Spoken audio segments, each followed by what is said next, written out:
قوم بدلے گی تو حالات بدلیں گے، قوم نہیں بدلے گی تو حالات نہیں بدلیں گے۔ بالکل صحیح تھا، حالات اس سے بھی زیادہ خراب ہوں گے تو بھی وہ فیصلہ سکتا۔ چندہ جمعیتوں کو، جماعتوں کو، مدرسوں کو، اداروں کو، اسکولوں کو چندہ پیسہ کہاں سے ملتا ہے؟ مسلم اکثریتی علاقوں سے۔ افراد کہاں سے ملتے ہیں؟ مسلم اکثریتی علاقوں سے۔ افسران کہاں سے منتخب ہو کے آتے ہیں؟ مسلم اکثریتی علاقوں سے۔ علماء مدارس کہاں ہیں؟ مسلم اکثریتی علاقوں میں۔ بڑی بڑی مسجدیں کہاں ہیں؟ مسلم اکثریتی علاقوں میں۔ مسلمان کسی کو M L A M P بننا ہے تو مسلم اکثریتی علاقوں میں۔ یہاں کیا ہوگا؟ تو کہتے ہیں ہم تو جنازہ پڑھ کے جا رہے ہیں، ہمارا تو جنازہ پڑھ کے چلے گئے تھے۔ ملک کے جو حالات ہیں وہ کسی سے مخفی نہیں، اور مسلمان کے جو حالات ہیں وہ بھی کسی سے مخفی نہیں ہیں، سب کو معلوم ہے۔ تبدیلی جو ہے نا وہ باہر سے نہیں آتی ہے، اندر سے آتی ہے۔ اگر حالات کو بدلنا ہے تو قوم کو اپنے آپ کو بدلنا ہوگا۔ قوم بدلے گی تو حالات بدلیں گے، قوم نہیں بدلے گی تو حالات نہیں بدلیں گے۔ آج یہ بحث چلائی جا رہی ہے سوشل میڈیا کے ذریعے سے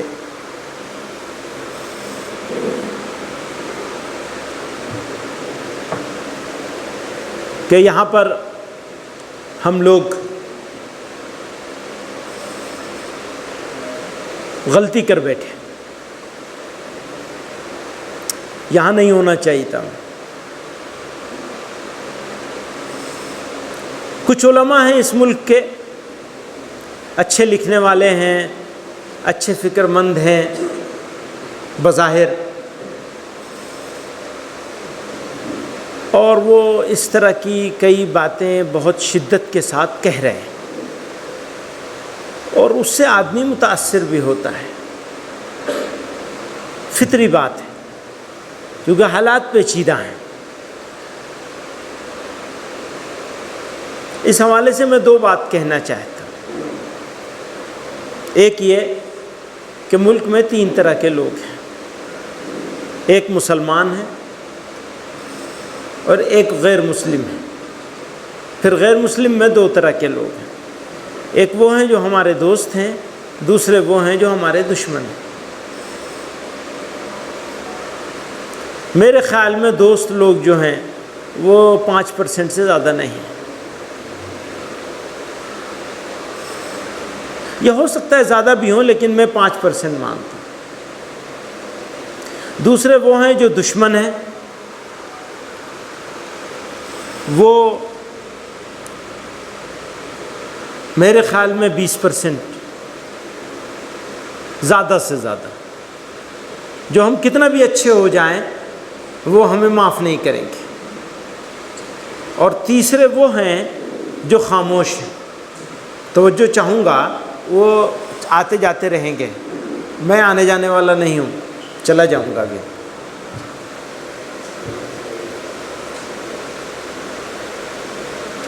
تو تین طرح کے ہو گئے غیر مسلموں میں، ایک وہ جو ہمارا دوست ہے، ایک وہ جو ہمارا دشمن ہے، ایک وہ جو نہ دوست ہے نہ دشمن ہے۔ تو آپ نے سب میڈیا والوں کو بلا لیا مولوی صاحب، لوگوں کی یکسوئی ختم ہو جاتی ہے۔ مجھے میڈیا سے کچھ چھپانا نہیں ہے لیکن یکسوئی رہنی چاہیے۔ تو خیر، دشمن وہ ہے جو 20% ہے، دوست وہ ہے جو 5% ہے، خاموش وہ ہے جو 75% ہے۔ خاموش کی بات یہ ہے کہ اس کو اگر ہماری کوئی بات بری لگتی ہے یا کسی بہکائے میں آ جاتا ہے، میڈیا کے کسی بھڑکائے میں آ جاتا ہے تو مار پیٹ بھی کرنے لگتا ہے، اور اچھی بات دیکھتا ہے تو خوش بھی ہو جاتا ہے۔ تو اکثریت کس کی ہوئی؟ خاموش کی۔ ہمارا دشمن اسے اپنا دوست بنانے پہ تلا ہوا ہے، پوری طاقت لگا رکھی ہے، لیکن ہم نے اپنے دشمن کو دوست بنانے پر تو ہم کام کرنے کی صلاحیت رکھتے ہی نہیں، خاموش کو دوست بنانے پر ہم نے کیا کام کیا ہے، اس کے اوپر ہمیں محاسبہ کرنا چاہیے۔ قوم نے من حیث القوم پچھلے 70 سالوں میں اپنے دشمن کو دوست بنانے پہ کیا کام کیا، دوست کو دوست بنائے رکھنے پر کیا کام کیا، اور خاموش کو دوست بنانے پر یا کم از کم دشمن بننے سے روکنے پر کیا کام کیا۔ اس کا محاسبہ ہونا چاہیے، اور اگر محاسبہ نہیں کر سکتے تو پھر ہم ایک کامیاب قوم کا اور قوم کی رہنمائی کے فریضے کو انجام دینے والے نہیں بن سکتے۔ معاف کیجئے گا، ذمہ داری کسی بورڈ کے اوپر نہیں ہے، انڈیا کے مسلمانوں کی ذمہ داری آپ کے اوپر ہے، جمعیت علماء کے اوپر ہے، اور اگر آپ ناکام ہو جائیں گے تو خدا کے ہاں جواب آپ ہی کو دینا پڑے گا، دوسرے سے سوال نہیں ہوگا، کسی بورڈ سے، کسی جماعت سے، کسی جمعیت سے سوال نہیں ہوگا، سوال جمعیت علماء سے ہوگا۔ تمہیں ہم نے اس منصب پہ بٹھایا تھا، تمہیں ہم نے یہ ذمہ داری دی تھی، تم نے ادا کیا یا نہیں کیا؟ بھول نہیں ہوئی تھی، سوچ سمجھ کر کے فیصلہ کیا گیا تھا۔ آج بھی ثابت کیا جا سکتا ہے کہ بزرگوں کا وہ فیصلہ بالکل صحیح تھا، حالات اس سے بھی زیادہ خراب ہوں گے تو بھی وہ فیصلہ صحیح تھا۔ ان کے اس فیصلے کی وجہ سے حالات خراب نہیں ہوئے ہیں، ہماری نااہلی کی وجہ سے حالات خراب ہیں، ہم ذمہ دار ہیں، ہم قصوروار ہیں۔ آئیے محاسبہ کیجیے اپنا اور جواب دینے کے لیے تیار ہو جائیے، اپنی گردن میں جھانکیے، گریبان میں جھانکیے، آپ نے کیا کیا۔ سنیے بس آخری بات، انڈیا میں مسلمان دو حالت میں ہیں، مجموعی طور پر اقلیت میں ہیں، اور یاد رکھیے گا اس ملک میں کوئی اکثریت نہیں ہے، یہ اقلیتوں کی اکثریت کا ملک ہے، مائنورٹیز کی میجورٹی کی کنٹری ہے۔ ہمیں اپنے دماغ کی کھڑکی کھولنی پڑے گی اور اس سے نکلنا پڑے گا جہاں ہم بیٹھے ہوئے ہیں، اور بے ایمان ہیں وہ لوگ جو تہمت لگاتے ہیں، الزام لگاتے ہیں اور مسلمانوں کو غلط راستے پہ لے جانے کی کوشش کر رہے ہیں، دشمن ہیں، ان سے مقابلہ کرنا پڑے گا ہمیں اور آپ کو۔ تو سن لیجئے، مسلمان بحیثیت مجموعی اگر دیکھیں گے تو اقلیت میں ہیں، اور مقامی طور پر کہیں اقلیت میں ہے، کہیں اکثریت میں ہے، کہیں اقلیت میں ہے، کہیں اکثریت میں ہے۔ دیوبند میں اکثریت ہے، بنگلور کا بھی کچھ علاقے ایسے ہوں گے، محلے یا وارڈ جہاں اکثریت میں ہوں گے۔ تو اس طرح سے الگ الگ علاقے ہیں جہاں مسلمان مقامی طور پر اکثریت میں ہیں، اور بہت سارے علاقے ایسے ہیں جہاں مقامی طور پر بھی اقلیت میں ہیں۔ ٹھیک، اگر مسلمان کی تعداد 20 کروڑ مان لی جائے تو مجھے یہ بتائیے کتنے فیصد مسلمان ہیں جو مقامی طور پر اکثریت میں ہیں، اور کتنے فیصد ایسے ہیں جو مقامی طور پر اقلیت میں ہیں۔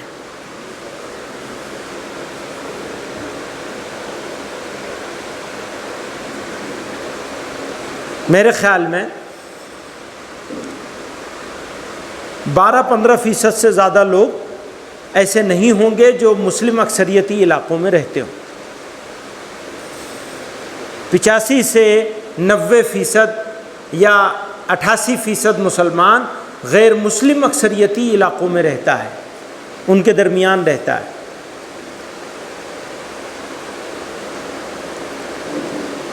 سمجھ رہے ہیں؟ لیکن میں نے اس کے اوپر کام کرا لیا ہے، وہ بن نہیں پائی تھی، اور یہاں سلائیڈ کا انتظام بھی نہیں ہے، وہ بن جائے گی تو وہ بھی آپ کے سامنے پیش کریں گے، اس لیے میں اس کو 20% کر دیتا ہوں۔ تو 80-20، اچھا اس کو 30% کر لیں، 70-30 کر لیں۔ 30% مسلم میجورٹی، مسلم ڈومینیٹڈ ایریا میں رہنے والا مسلمان، 70% غیر مسلم علاقوں میں، تو 20 کروڑ کا 14 کروڑ غیر مسلموں کے بیچ میں رہتا ہے اور 6 کروڑ مسلمانوں کے بیچ میں رہتا ہے۔ چندہ جمعیتوں کو، جماعتوں کو، مدرسوں کو، اداروں کو، اسکولوں کو چندہ پیسہ کہاں سے ملتا ہے؟ مسلم اکثریتی علاقوں سے۔ افراد کہاں سے ملتے ہیں؟ مسلم اکثریتی علاقوں سے۔ افسران کہاں سے منتخب ہو کے آتے ہیں؟ مسلم اکثریتی علاقوں سے. علماء مدارس کہاں ہیں؟ مسلم اکثریتی علاقوں میں. بڑی بڑی مسجدیں کہاں ہیں؟ مسلم اکثریتی علاقوں میں. مسلمان کسی کو M L A M P بننا ہے تو مسلم اکثریتی علاقوں میں. جمعیت علماء کو کوئی اجتماع کرنا ہے، جلسہ کرنا ہے، وہاں سے آدمی جمع کر کے بڑی طاقت دکھانی ہے، مسلمانوں کا کوئی مسئلہ منوانے کی کوشش کرنا ہے تو مسلم اکثریتی علاقوں سے. سب کچھ مسلمانوں کا، مسلم جماعتوں کا، مسلم شخصیات کا، M P M L A بننے کا یا مسلم پولیٹیکل پارٹی کھڑی کرنے کا، مسلمان اکثریتی علاقوں سے. حالانکہ مسلمانوں کی اکثریت 2/3 رہتی ہے غیر مسلم اکثریتی علاقوں میں. اگر کوئی جماعت، کوئی جمعیت، کوئی لیڈر، کوئی مولوی، کوئی ملا، کوئی مدرسہ، کوئی آدمی مسلم اکثریتی علاقوں میں رہنے والے لوگوں کی طرف دیکھے اور غیر مسلم اکثریتی علاقوں میں رہنے والے لوگوں کے مسائل کو، پرابلمز کو، ایشوز کو نظر انداز کر کے پالیسی بناتا ہے، ایکشن پلان بناتا ہے، ایکشن لیتا ہے، تو وہ بے ایمان ہے، دھوکے باز ہے. پہلے ان کا مسئلہ حل ہوگا. جن کا ایمان خطرے میں ہے، جن کے آبرو خطرے میں ہے. اگر میں دیوبند میں رہتا ہوں، گھر کا دروازہ کھلا چھوڑ کے سو جاؤں تو آبرو کا خطرہ نہیں، چوری کا خطرہ ہے. وہ گھر کا دروازہ بند کر کے بھی سوتے ہیں تو ان کی آبرو محفوظ نہیں رہتی. ان کے بارے میں سوچے بغیر کوئی کام کیا جائے گا، چاہے آپ 70 پاکستان بنا لیں، آپ مسلمانوں کے دشمن کہلائیں گے. بنے ہوئے پاکستان کو پاکستان بنایا گیا. آج بھی لوگ رہتے یہاں ہیں، بات پاکستان کی کر رہے ہیں، وہاں لے جانے کی پھر کوشش کر رہے ہیں مسلمانوں کو. مجھے یہ بتایا جائے کہ کنڑ بولنے والا جو مسلمان گاؤں دیہات میں پڑا ہے، اس کے ریہیبلیٹیشن کا پلان مجھے بتایا جائے، پھر مجھ سے بات کری جائے. اور اگر اس کا پلان نہیں بن سکتا ہے تو دوسرا کوئی پلان انڈین مسلمانوں کے لیے نہیں ہو سکتا. ان کو نظر انداز کر کے انڈین مسلمز کے لیے کوئی پلان بنایا جائے گا، دھوکہ ہوگا وہ بس. آپ سمجھ رہے ہیں میری بات؟ ہمارے سامنے 14 کروڑ مسلمان ہیں. 14 ہیں نہیں، وہ ہیں 18 کروڑ. یہ 2-4 ہی کروڑ ہیں، بس 2-3 کروڑ جو انڈین مسلمانوں کے ریپریزنٹیٹیو بن گئے ہیں صرف اپنی لوکل اجتماعیت کی بنیاد پر کہ ہم ایم ایل اے جتا سکتے ہیں، ہم ایم پی جتا سکتے ہیں، تو ہم ہیں. اس لیے میں نے کشمیر پر وہ بات کری تھی.